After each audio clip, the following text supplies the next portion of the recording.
यह एक गहरा और रहस्यमय प्रश्न है जो प्राचीन धार्मिक और तत्वज्ञान के सिद्धांतों से जुड़ा हुआ है। वेद, पुराण और धार्मिक ग्रंथों के अनुसार जब कोई व्यक्ति इस संसार को छोड़कर यमलोक या परलोक को प्राप्त करता है, तो उसकी जीवात्मा यात्रा करती है और अपने कर्मों के आधार पर उसे नया जन्म मिलता है। श्राद्ध और पिंडदान का मूल उद्देश्य आत्मा के लिए शांति की प्रार्थना और उनके सुख और कल्याण के लिए होता है। ऐसे में प्रश्न यह उठता है कि यदि पितृ का अगला जन्म हो चुका हो तो श्राद्ध क्यों किया जाए।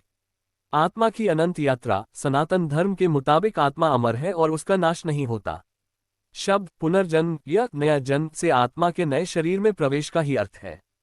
जब हम श्राद्ध करते हैं, हम अपने पितरों के उन पुराने शरीरों के लिए कर्म करते हैं जो इस जगत में उन्होंने छोड़े थे। आत्मा का प्रवेश भले ही नए शरीर में हो गया हो, लेकिन जो रिश्ता और संबंध उन्होंने अपने पिछले शरीर के साथ बनाया था, उसका स्मरण और शांति के लिए श्राद्ध और पिंडदान किया जाता है। पितृ ऋण। हिंदू धर्म में यह माना जाता है कि हर व्यक्ति अपने पितरों का ऋण चुकाता है। श्राद्ध और पिंडदान इन ऋणों को चुकाने का एक तरीका है। यदि अगला जन्म हो भी गया हो तो भी व्यक्ति अपने पितरों के प्रति कर्तव्य निभाता है, जो पिछले जन्म के संबंधों और अनुभवों से जुड़ा होता है। संस्कार और परंपरा। श्राद्ध एक ऐसी परंपरा है जो हमारे पितरों को स्मरण करती है और उनके लिए कल्याण की प्रार्थना करती है।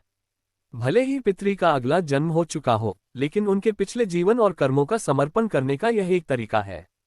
ये संस्कार का हिस्सा है और संस्कृति के अनुसार ये हमारे पितरों को शांति प्राप्त कराने में सहायक होता है।